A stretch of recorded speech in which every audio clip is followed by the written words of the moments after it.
এই পাশে হচ্ছে সোটটেল। সোটটেলগুলো আবার বড়। সোটটেলের এটা হচ্ছে মেল, এই যে এটা হচ্ছে মেল, এটা হচ্ছে সোটটেলের মেল।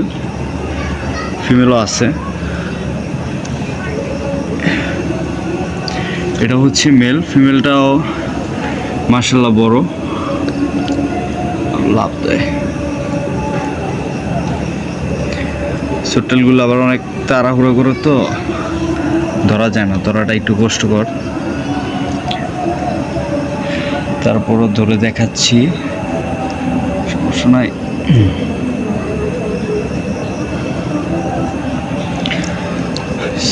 তোমার এটা হচ্ছে যেরকম মেলটা যেরকম সাইজ, ফিমেলটারও ওই রকম সাইজেই, কোনো অংশ কম না। ফিমেলটা কোনো অংশে কম না। ফিমেলটাও মাশাআল্লাহ এই যে দেখা যাইতেছে।